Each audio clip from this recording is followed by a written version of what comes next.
Hello, beautiful. You are listening to episode 84 of the Africana Woman podcast. Chulu is my name. I am a writer, self-branding coach, entrepreneur, and mentor. This show is the home of African women's stories. We share ideas, triumphs, challenges, and lessons from our perspective as women. Our library is a step to cementing our place in history. Her story, your story, is powerful. Thank you so much for tuning in. Welcome to all the new listeners and welcome back, family. Please click the subscribe button just to let you know the website has a facelift. It's gorgeous, gorgeous.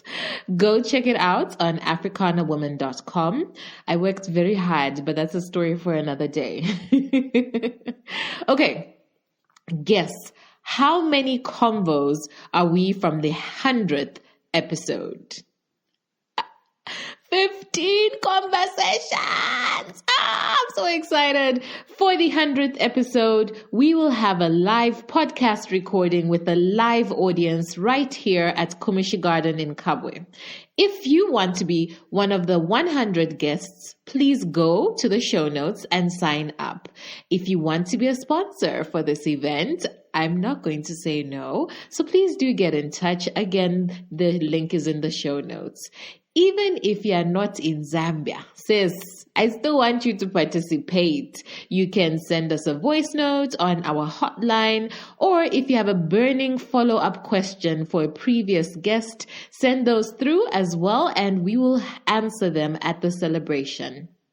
The 100th episode is coming up, and all roads lead to Kabwe on September 24th. I want to see you there, guys. I want to see you. Okay, we're still on announcements. Like, don't you hate it when they do that in church? And you want to go eat, but then the service was so long, and then this person is talking about, and then another announcement. And I'm like, please. Anyway, I digress. Okay, ladies, the first ever Africana Woman Visionaries Retreat is on 29 to 31st July. We are curating a very intimate experience at an exclusive property called The Castle on the shores of Lake Kariba. This retreat is about you checking in with yourself and resetting. I mean, we are going to be in a nice, it'll be a nice place, yeah, but it's not a vacation. I'm sorry. This is a time for you to practice self-love and self-development. Or as I like to say, you get to rewrite your story and make yourself the heroine and not the victim. To find out more, click the link in the show notes or visit africanawoman.com. So I'm done with announcements. Don't cue me.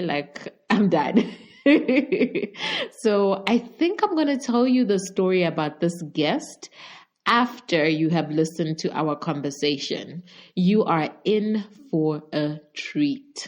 This is my favorite episode of all the 84 episodes on the Africana Woman podcast. That's like a huge thing to declare. It's my favorite. I'll tell you why at the end. So, with no further delay, enjoy the conversation. Meryanne Loum-Martin is a former Parisian lawyer who is passionate about architecture and interiors. She is a self-taught architect and interior designer.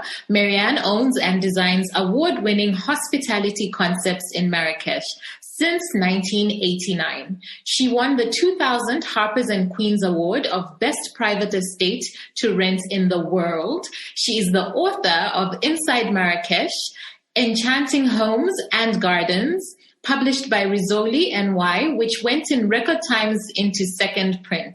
Meryanne believes that hospitality is a tool to change the economy and opportunities of sectors of the population in Africa who master crafts but not college education. I am so excited to have Meryanne on the Africana Woman podcast. Hi! Hello, Chulu. I'm honored and happy and full of gratitude to have been invited. Oh, okay. So my first question is always, could you tell us about your favorite childhood memory? Wow, there are many, but I would say, that probably it was with my mother when I discovered, children always want to, disrupt the order and the instructions. I hope I'm not going to be too long on that one, but we lived in Moscow under very, very hard communist rules because even though, my parents were both lawyers, at some point for 10 years, my father was the ambassador of Senegal. So we lived in Moscow, in London, etc. And so in Moscow, Russian people were not allowed to listen to foreign music.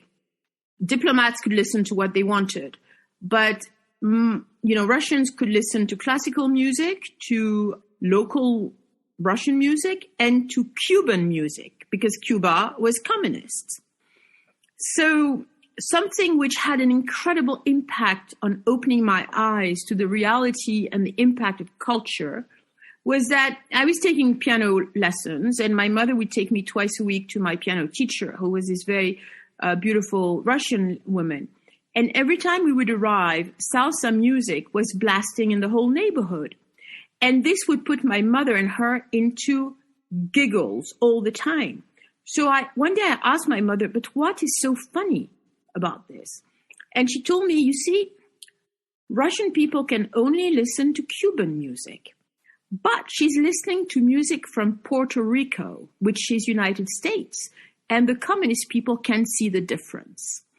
And so I started thinking, oh my God, this is, even though I was a child, but because my mother took me everywhere and she would tell me every morning when we were living in Moscow, open your eyes and open your ears and remember everything because this is an amazing experience. I think I was 8 years old, probably. And this opened a whole new world of looking at things, what is in the surface and what is beneath it. And when I think about a childhood memory, I think this is the thing which made me think the most. That's so interesting. I like your mom and your teacher's humor around that. Yes. So I'm just going to jump right into it. I saw a quote that you said once in an interview, which said, I'll just read it out. It says, being different was a way for me to succeed. I started to look at my difference as wealth.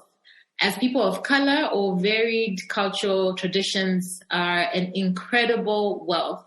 I decided that after understanding the Western world's idea of knowledge, I needed to bring my own rich identity and ways of knowing on top of that, and it made me stronger.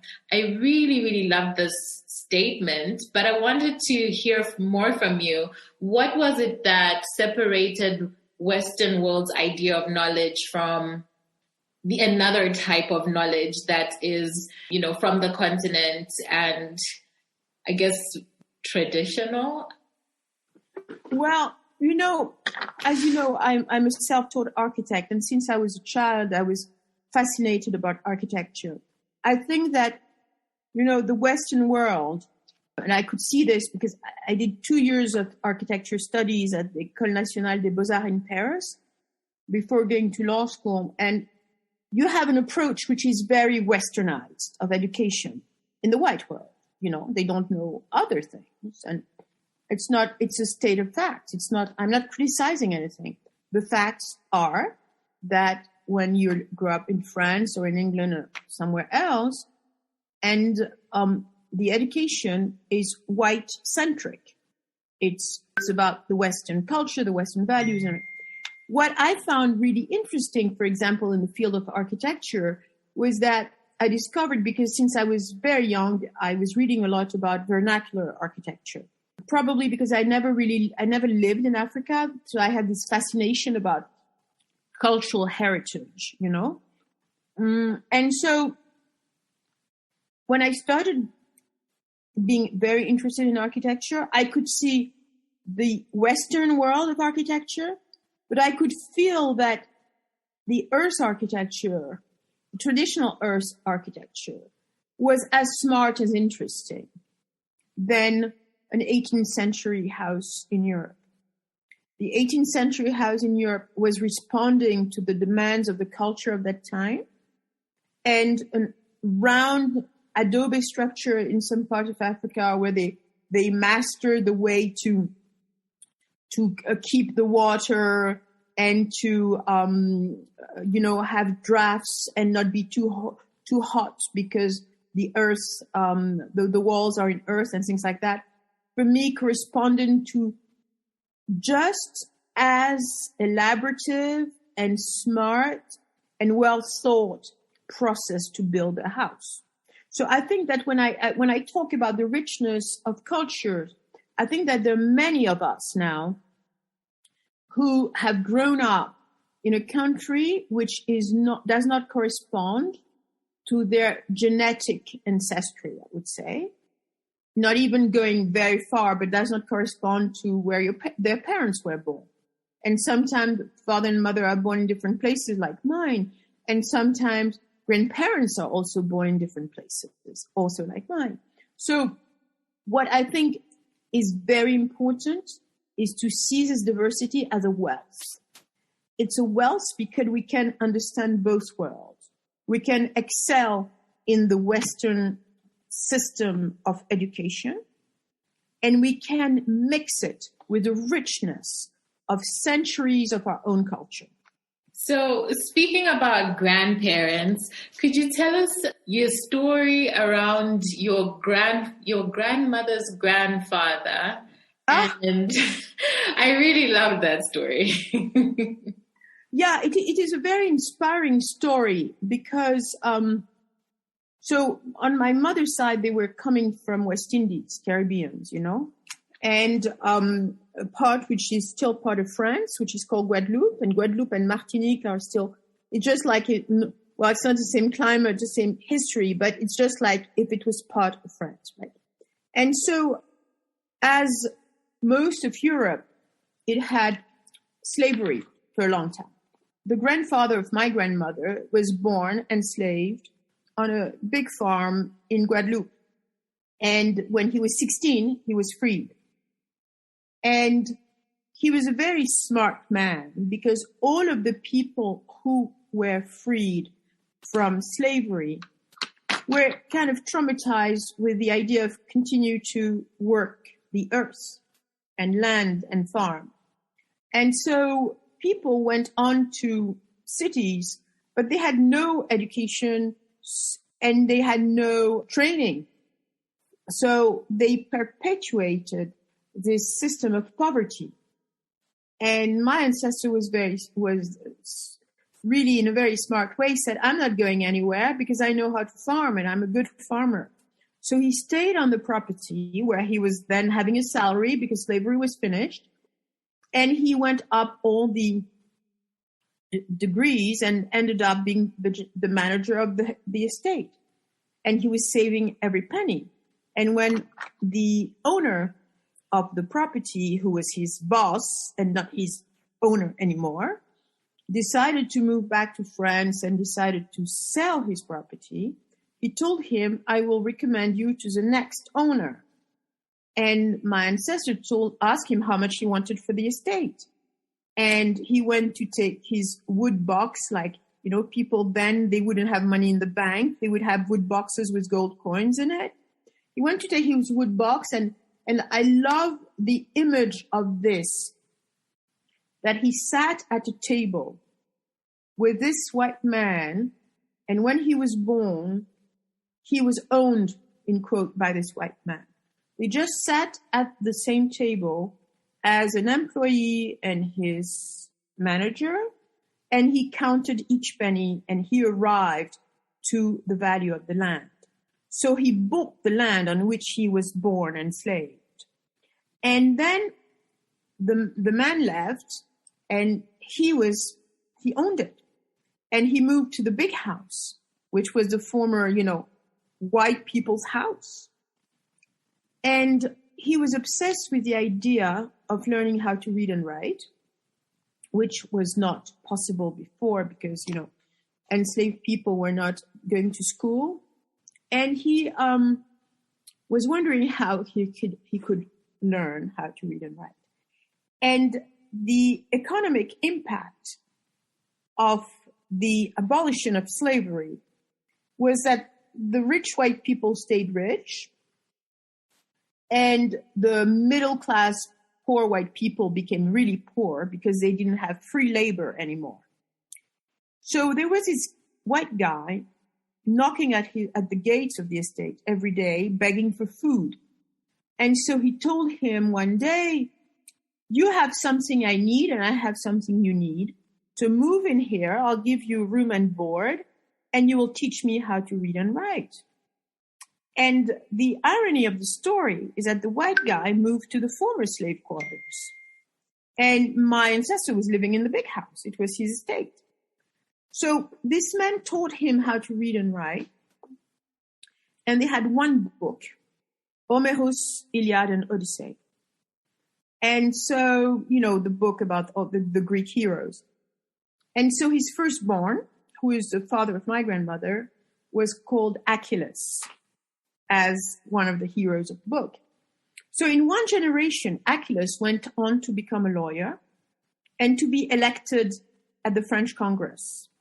So he was sitting in Paris at the gorgeous building of Assemblée Nationale. And he was writing the laws of France, and he was the only black congressman born from a freed slave. I think there were about 600 congressmen. At some point, there were 3 black men, but he was the only one born from a freed slave. The life of Achilles and of his children, he had my grandmother and then 4 boys, is a novel in itself, and we don't have the time to go through it here. But you asked me the story of my ancestor, and I will just add something. He was a congressman during the First World War. And during the First World War, as you know, United States of America sent troops to save Europe, just like they did during the Second World War. The president, I believe it was Wilson then, the president of the United States, it was, Jim Crow and a lot of racism going on in the U.S., which I will not talk about because it continues in certain way. Certainly, we could see that with the last shooting. The American president was putting pressure on the French government because he was going to send troops, which were white and black. And he didn't want the black soldiers to take the habit of being able to go and sit in a cafe, to be served in a restaurant, and to have like the freedom that black people had in France. So he was putting pressure on the French government to create segregated soldiers' barracks. And my ancestor was leading the opposition to that, and he won. And we're very lucky because we have tons of archives and press clippings and access to the Library of Congress and everything, talking about everything he did, So I think that this is an interesting point of closeness with our brothers and sisters in America, because you had this man who was born of a freed slave, who was sitting in Congress and who opposed. He was the congressman of Guadeloupe, and he was not, a lot of congressmen comes from very wealthy families sometimes, and he was not. He was a lawyer, and he opposed to the most powerful man in the U.S., in the world, which was the United States president. And he succeeded. So I think this is something that I'm also extremely proud of. Wow, you've got a very rich story with your ancestors going through to the work that you are doing even now. So I know that you are passionate about, female entrepreneurship and, just having women come forward and be entrepreneurs and leaders. So I wanted to ask what inspires you to be an entrepreneur and own a business? I think that people have to follow their nature. I could have been born with talent for science, which I have absolutely none, and my dream could have been to become a medical doctor. But I would be probably the worst of them all. I could not even pass the first week of the first year of studies. So I think that people have to find what they love, because when they find what they love, hurdles don't feel the same. You always have hurdles in life, but if you're doing what you love, it's not the same. So you ask me what inspires me. I really don't know. It's just being myself. I'm just being myself and doing what I love doing, which is being creative. Since I was a child, I would arrive in a space and imagine what I could do with it.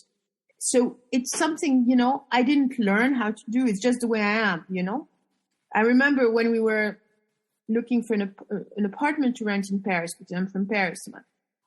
My husband, we would walk in a space and my husband would say, okay, this is horrible. I said, wait a minute. I'm going to do this. I'm going to do this. I'm going to do this. And then he said, okay, you see things that I don't see. So I understand, So that's just the way I am. Honestly, I have no, it's not something I worked on. It's very natural, Where I would have a lot of merits if I had tried to be good in math, for example. So you are living in Marrakech, Morocco, and like you said, you are a Parisian lawyer. Did you practice? I practiced in Paris, yeah. Okay. I quit the bar 30 years ago. Okay. And then how did you find yourself in Morocco? I found myself in Morocco because, as I told you, I wanted to be an architect, and I couldn't study architecture because the French system is so rigid that you have to fill in the mold, which is really a big problem. I'll just give you a tiny example. Our son, when he started in the French system, and when he was like 9, the teacher called my husband and I saying, well, we know that everyone goes to university in your family, but get ready because he will not be able to do studies, da. And we got out of this meeting laughing, my husband and I. And my son went on to have brilliant A-levels, go to McGill, do a McGill undergrad, did his master's at SOAS, and now he's doing a PhD at UC Berkeley. And, and he's very successful in everything he does. So I was in this French system, which is so rigid. I wanted to be an architect since I was a kid, and I can't get into third year because I can't have a minor degree in chemistry and physics. You imagine how stupid it is when you think that architects work with engineers and they don't need to do math, physics, and chemistry when they are architects. You were asking me how I'm in Morocco. I'm in Morocco because my parents, my mother was West Indian and my father is from Senegal, and they were living in Paris. And at some point, they wanted to have a holiday house, which wouldn't be as far as their countries of origin. And Marrakesh is 3 hours flight from Paris. And I told them, look, if you're serious about this project, I was a lawyer then. As you know, I'm passionate about architecture and I'd like to be in charge from A to Z. So I came to look for land in 1985, fell in love with Morocco, and did a project for them. So 3 weeks a month, I was a lawyer in Paris. 1 week a month, I was a self-taught architect, interior designer, contractor in Marrakech. To my immense surprise, the property I designed for them I turned it into a business, and then it went on to win all these awards and also have the most incredible clientele. Our clientele was Brad Pitt and all the European royals and Mick Jagger and David Bowie and Giorgio Armani and people, especially people like, Giorgio Armani or the Missoni family or Donna Karan. These people, their business is about taste and style, The fact that they loved it and would come back and send their friends was just like having an A star at an exam, So this is how I started coming to Morocco. But I had one thing led to another. And while I was building this, I had friends who would come to visit me from Europe, and they were telling me, oh, it's going to be so nice. And, it's so boring to go to hotels. Why don't you turn this place into something special with a great service? And then I started thinking about it, and I produced this. And the thing, it went beyond my wildest dreams. I had no idea.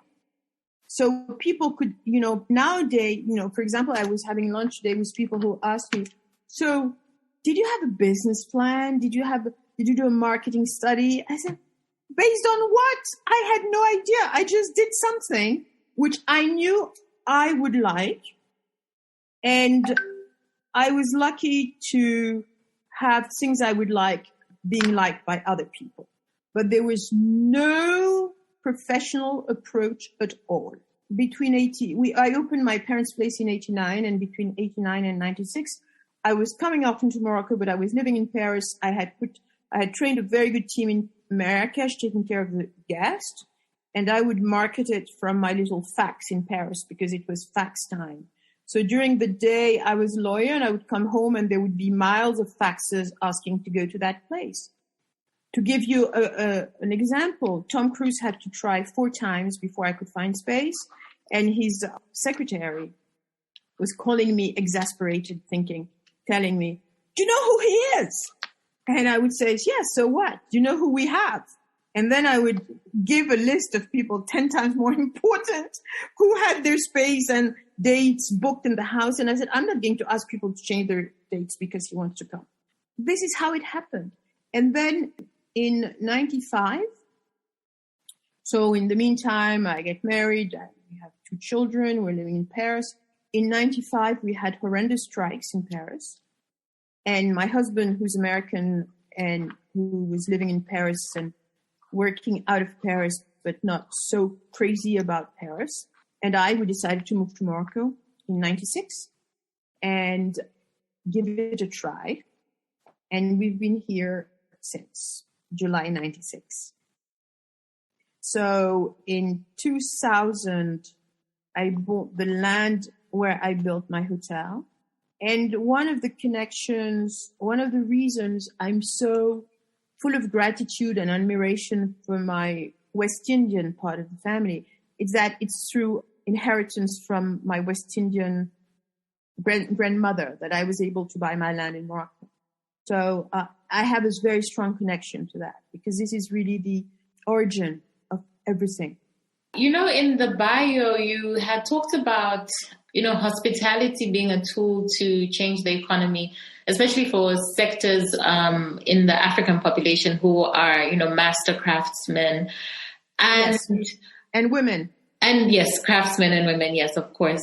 And I wonder, I've never been to Morocco, but I imagine that there are more craftsmen there that, are probably keeping the crafts alive from, I don't know if it's centuries old, but when I compare that to Southern Africa or just Zambia where I am, they're not, it's really dying. It's a dying art of preserving the way that things were made, different crafts that they are. And I just wanted to know more about what is the culture around, craftsmen and women in Morocco. So there's some principles which can be adapted to the rest of the continent. And there are things which are different. So in Morocco, we have a very old architecture because, Andalusia in Spain is entirely Moroccan. The 7th centuries, people from Morocco were occupying southern Spain. And Seville, Granada, Cordoba, all of this is 100% Moorish, So after 7 centuries, the Queen Isabel, the Catholic, they sent back the Islamic people who had been living in Spain. So you had Catholic and Muslims. They sent back the Muslims to the African continent. And at the same time, Christopher Columbus went on to America. I will not say discover America because there was a lot of population there, but he discovered it himself. Okay. And he brought with him, in fact, an influence which is in West Indies, in Latin America, and in some parts of the US, which is a Moorish influence, architectures with arches and courtyards. So in Morocco, we have incredible craftsmanship. People do ceiling, they work the wood, they work the plaster, they work something called zelige, which is azulejos in Spanish, which is tiles, and which we don't have in the rest of Africa. But when I say that it's a tool for development, the issue is that, hospitality has been seen and is often seen as an investment by people who happen to have money, but they could invest in hospitality, like they could create a factory for tires or cars. So it's not seen there's no cultural emotional link there. So they will build, considering cost, the less expensive thing, trying to make everything standardized, and they will never connect to the local culture because this is not their purpose. And this is something which has been like a real plague for the tourism industry, is that you might be in a place you don't really know where you are because everything looks the same. And it has been a plague on our continent because the people who had the money to invest in tourism were doing it without any intention or desire to do anything than make money. The purpose was never to help the local culture strive.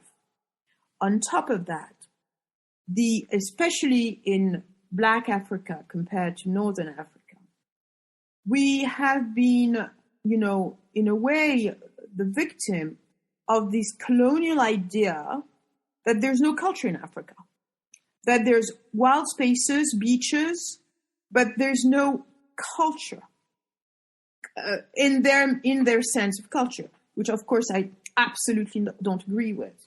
So you would have people who would develop, lodges to see wildlife. You would have people who would build hotels on coast or by lake, also because of the landscape. But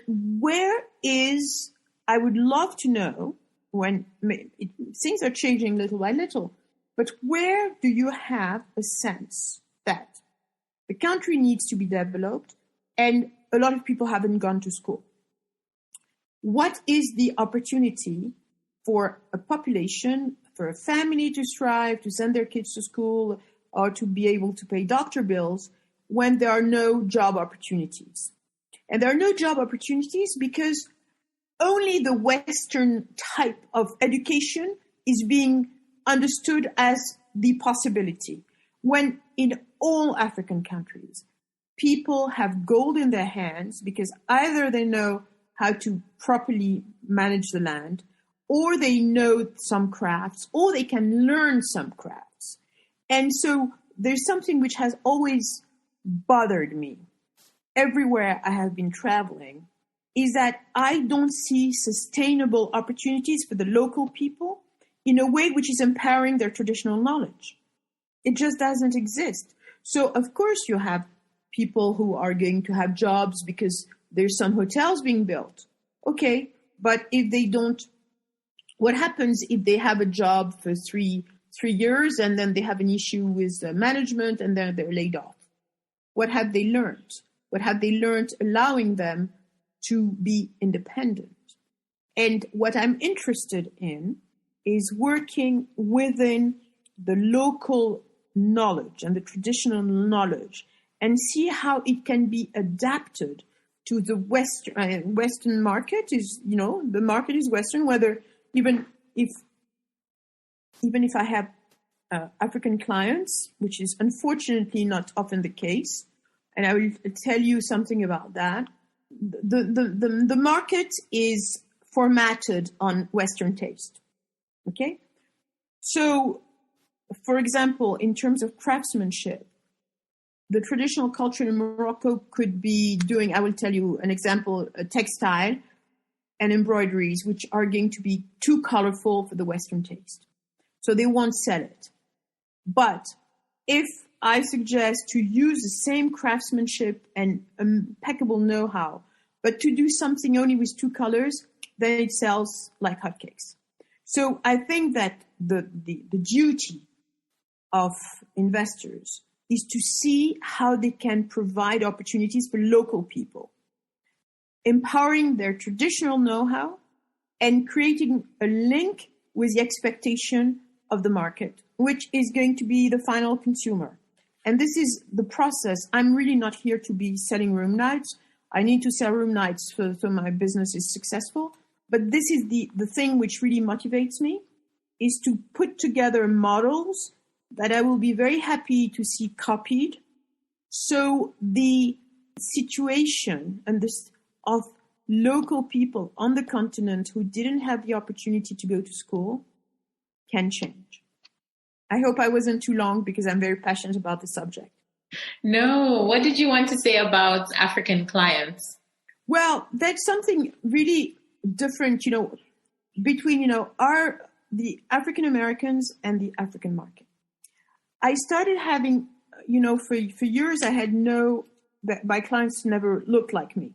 I had, tons of pages in Architectural Digest, in Condé Nast Traveler, in Vogue with my other property, but my market was not at all looking like me. And then I started having stories in Essence, in Black Enterprise, in Ebony, and then suddenly I started having a lot of African Americans. What I think is fantastic about African Americans is that they support Black business. And every day I have African Americans. If they can't, how do you call this? If they can't afford to stay in the hotel and they're in a cheaper place in the city, they will come for lunch. They will come for a cooking class. They will come for a birthday celebration. And they tell me, we're not going to leave this place without supporting a sister, Last year, there were these African people based in Europe who wanted to do a birthday party here. We're going to be about 20 people. We do magnificent birthday parties for, people who could choose to anywhere in the world, but they have chosen to come here. Can you imagine that the birthday boy and his friend who was organizing the party had to convince the other guests, who were all African, that they should come here? Because their first reaction was, are you sure it's good? It belongs to an African person? Oh, how can we be sure it's going to be good? My clientele speaks for itself, I have, an actress like Naomi Watts. It's at my place that she did her 50th. Hugh Jackman, who's like one of the most famous actors in the world, has come to our place so many times. And I could name it, And then you had people looking like me, born on the African continent, who would not even trust going to my hotel. Can you imagine this? And I think this is very frequently the case, because when I discovered that, fortunately they came, and they all left blown away, and all have talked about it in a very, very more than positive way. But their first reaction was, "Oh, are you sure it's good? Oh, it seems really expensive for something owned by an African woman." Can you imagine this? It's unfortunate. I mean, I've had these types of conversations where, one, people will always be trying to negotiate you down because you're African. But then when they go into that Western store, no one is negotiating. You're just going and buying, Yes. But it's, I don't know why. I don't know why we just don't trust each other, and just want to support each other. Because even if, let's say, you were just starting out, when they do support you, then you get to the level that whatever it is expected, Of course. And I didn't need them to start. Yeah. And I didn't need any of them to get the clientele I have. So, instead of doing some research and thinking, oh my God, if she has this kind of clientele, it must be good and I'm going to appreciate it. They started being negative, Well, And I'm sure, because I keep on bumping into Africans in the city, and they'd rather go to a place, excuse me, I shouldn't give a name, but they'd rather go to a place which belongs to this French chain and which has nothing to do with an experience in Marrakech. It's great for a corporate meeting or something, but it has nothing to do with a place like Marrakech. So they'd rather go there than come to support me. That's life. Yeah. So how would you describe your leadership style? Well, my kids would say it's totally chaotic. I don't know. I think that there's one thing. I can be really tough because I'm very demanding, but I'm very demanding on myself. And I know that the people who have been working with me in Morocco, they tell me very, in a respectful way, you can get out, you can get on with it because you work more than we do. And so I never count my hours. And they always say that when you like what you do, you never go to work. I'm so demanding with myself that it forces the other people to tolerate my expectations. And if they don't, of course, they don't stay, but it's fine. But I'm very happy because we have a lot of people who have been with us for 15 years, 16 years, 18 years. There's someone who passed now. She was with us since I started building my parents' house. I hired her in 87. That's a long time. Yeah. So I know your children have got, multiple interests. And I was just wondering around your succession plan for the hotels and your businesses, especially as, a lot of it comes from your creativity and the things that you're making. How are you envisioning that this is going to live on for many generations? Well, I think my daughter is very much getting very, very, very much involved, and she's very creative too. So it's good, And my son, who will not be involved in the hotel because he's probably going to stay in the very brilliant academic world where he is thriving, came back home. When was that? About 4 years ago. He wanted to spend some time in Morocco to learn Arabic. And he told me, I'd like to see a little bit about what's going on in this business. And I told him, look at everything. And after 10 days, he told me I analyzed everything. And I have to tell you, you might be a brilliant creative, but what a really lousy manager you are. And I said, please help. I hate to do all these things. I just want to create. But once I have created a place, I need to turn it into a business. But the business management daily thing is not something I'm too interested in. And so he analyzed everything. He's very good at analyzing human resources. And he told me, you see, this one has to change jobs, because his position is toxic where it is, and it's preventing other people to give their best to the job. So either he has to be laid off or he has to be moved to another position. And he said, this one has to have a promotion. And he reorganized everything, and he put everything on a very good computer system. And after he did all that, he said, okay, I did my family duty. Bye-bye. And so he brought what he could, and he brought it brilliantly. Now, our daughter is very creative, and we are developing more and more cultural retreats here because, we are very interested in matters of diversity, of course. And we believe that our hotel, the fact is that our hotel has worked as a platform to create bonding experiences within people who meet here. But it has de facto acted like this without us necessarily, planning it. So we started doing some cultural events, always around the idea of celebrating creativity, whether it's through writing, film, or even entrepreneurship. And now we did a fantastic event before COVID And now we're getting back to it. And my daughter is very good at planning cultural and creative things. And I think she will also be good at running the place. And she enjoys it. And it doesn't prevent her from writing and working on documentaries and things that she likes to do. So when we talk about succession, I do hope that it's going to be her place. That's lovely.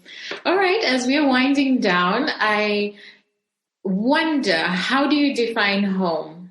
Well, I guess, for a lot of people in the same position as me who have, we grew up somewhere, but we genetically belong to another place, and then we moved to another place as an adult. For me, home is definitely Morocco because this is where I built my business. Even though when I'm in Paris, I'm home because it's my hometown and I'm French. But I think it is where you grow your own roots. And it's probably the case of everybody of the new generation, even though I'm not so young. But the generation of, I would say, world nomads that we're part of, it's where we grow our roots. I have grown my roots in Morocco. I think that it's easier to choose a different country. I could not have spent so much time in Senegal, which I love, where my grandparents on my father's side are from. I could never have spent so much time in West Indies, where my mother's family is from, because already my grandparents were not there. But it's easier for me to choose another place than one of these two and to create my own country. So I don't consider myself Moroccan. I don't speak Arabic, but emotionally, it is home. Great. And last thing, it's not Morocco, it's Marrakech. I don't feel home in other cities of Morocco. Okay, just Marrakech. Yeah. All right, got it. It's been a fantastic conversation. Maryanne, please tell the audience, where can they find you? How do they find out more about you? And if they want to support you, how do they do that? So they can go on our Instagram, which I'm going to spell because people otherwise wouldn't find it. It's J like James, N-A-N-E, Jnan, T-A-M-S-N-A. So if you follow Jnan Tamsna, J-N-A-N-E-T-A-M-S-N-A, is the name of our hotel. And you can send a private message and you'll be answered. That's very true. Okay, so thank you so much. I've enjoyed this conversation and learned so much. So fascinating. Thank you, Chulu. I do hope that you'll come to visit us one day. I hope so too, because one of my passions is really about getting more Africans to do tourism, like within the continent. One of the plans for the community, for the Africana Woman community, is that we'll be doing destination retreats. And I can already see us in Marrakesh. So that's great. This would be wonderful. I do hope you do this, and I do hope that we'll be able to be part of that. Mm-hmm. Me too. When I tell you I cried editing this episode, yes, I cry a lot, but it's okay. Let me tell you how I found Maryanne. One of these days, I was going through an email newsletter from a women's entrepreneurship organization. And I remember scrolling down and then stopping at the image of a strikingly beautiful woman with dazzling white hair. You guys know that, I wish I was Storm from X-Men. And there was just something that was captivating about her. So I read the article and I was even more fascinated. I took a screenshot of her and I said to myself that I want to interview this lady on the podcast. This woman's image has been sitting on my desktop for months. Every day I look at her and I say to myself, one day. I honestly don't even remember what made me reach out finally. And let me tell you, within minutes, she had responded and set up a recording day. I was like, wow. I'll come back to this. Now, for me, Meryanne is the embodiment of why I do Africana Woman. I remember having a conversation and I asked people just in general and say, okay, can you give me examples of African women who are, role models? And when I tell you people struggled, and then now they started mentioning, icons in African American icons. And I'm like, they're not African. Africana Woman for me is the place where I can really just show the world that, yes, African women are doing amazing, phenomenal, great things. And there are plenty of role models. I never, ever want to hear someone say that there are no African female role models. Go back through 84 episodes and you'll find them. When you hear how her grandmother left her an inheritance to be able to create such a divine business and hotel, this is a perfect example of what building generational wealth can do. As you know, generational wealth building is a pillar of Africana Woman. It's about being conscious that the decisions you make today create the future for your children's children. Meryanne talked about how the work that she does is just who she is. And this stands for another Africana Woman pillar called authenticity. Giving yourself permission to walk in your true nature. The other pillars of impact and transformation, you can hear it in the way that she talks about creating a sustainable model for artisans, and that's her legacy. And finally, because Meryanne knows her roots, therefore she has grown her purpose so magnificently. Be it in knowing who her ancestors are and the impact they made on this world, to knowing the architectural history of the continent and acknowledging the value of it.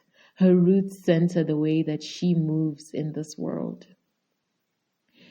You may be listening right now and you know that you're not in the right profession. You know that you're not in the right field of work. You know exactly what and where you are supposed to be, but you're too scared to bet on yourself. Look at Meryanne. The French system told her she could not be an architect, but it is who she is at the core. When she did it anyway, she said she could not have imagined her life now. She couldn't have planned it. I'm just saying, show up in this world as your authentic self. Don't worry about the how. It will all fall in place. Now, a little trivia.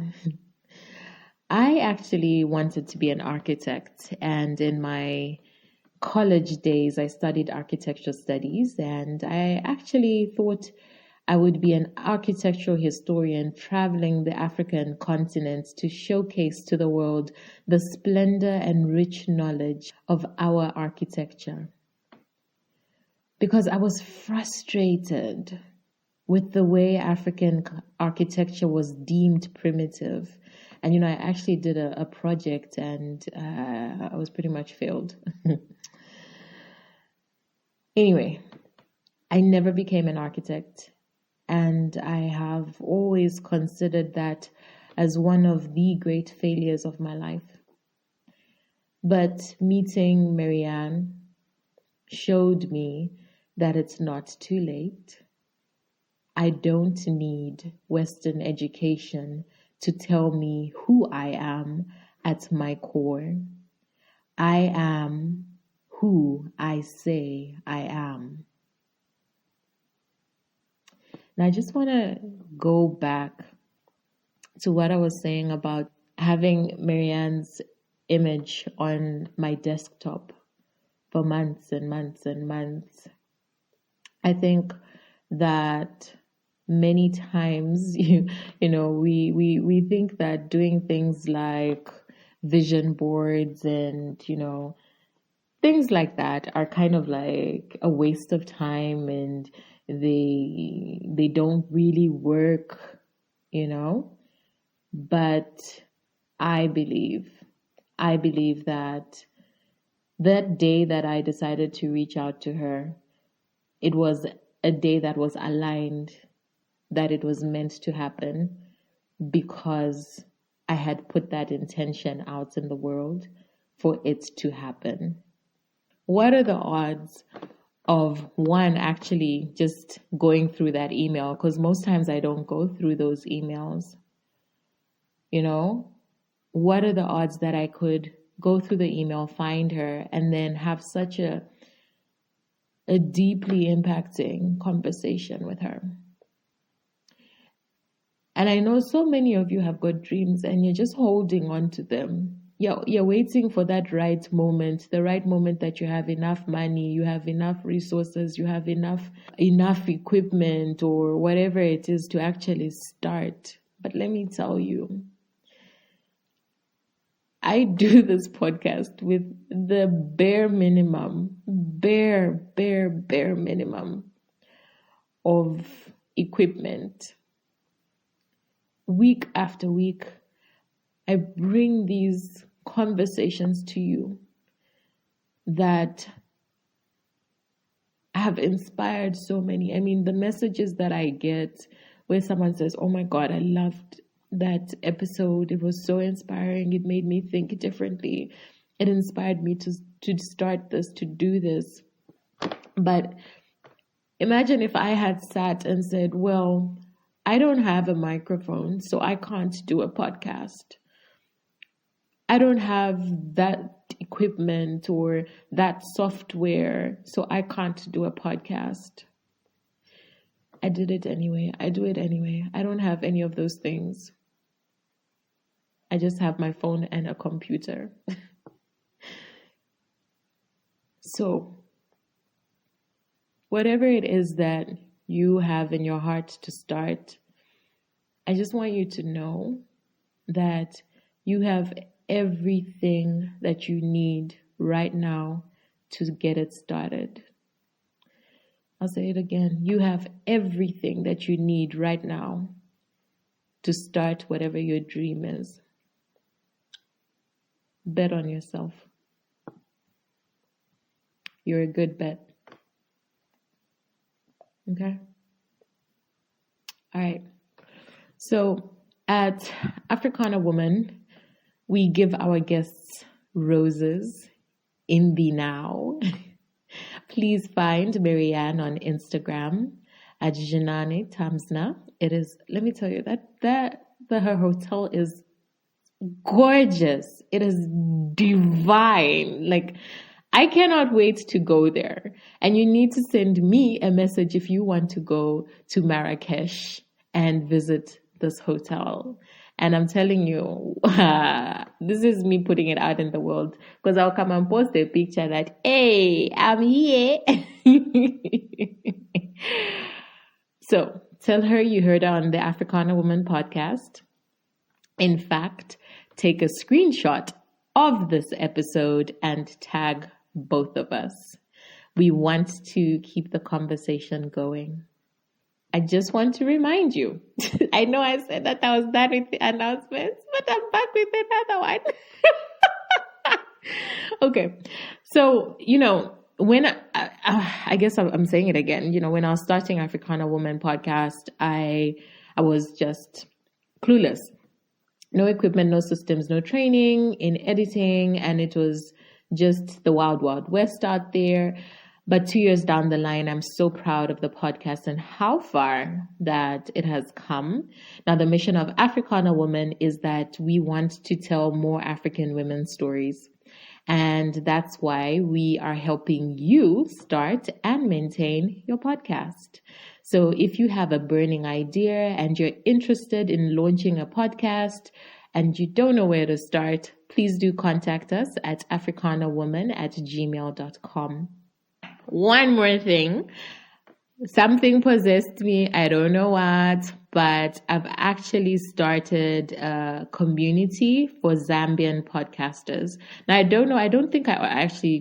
Maybe I do talk about it. But anyway, I think most of you know is that I'm from Zambia and obviously a Zambian podcaster. But I think because this is such a global podcast, it sometimes gets lost in translation, plus my accent and all of that stuff. But anyway, I decided to start a community for Zambian podcasters. And if you are interested in joining that community, please let me know and would love to have you there. The more, the merrier. Okay, I am done with announcements. So my playground is Instagram. Find me at Chulu by Design. Tag me, tell your friends about the Africana Woman podcast, and please leave a review, especially on Apple Podcast. Okay, so your iTunes there, that's where you're supposed to leave it. Why? Because it helps us spread the word about this show to more African sisters out there. So I'll talk to you soon. This has been a production of Africana Woman Media.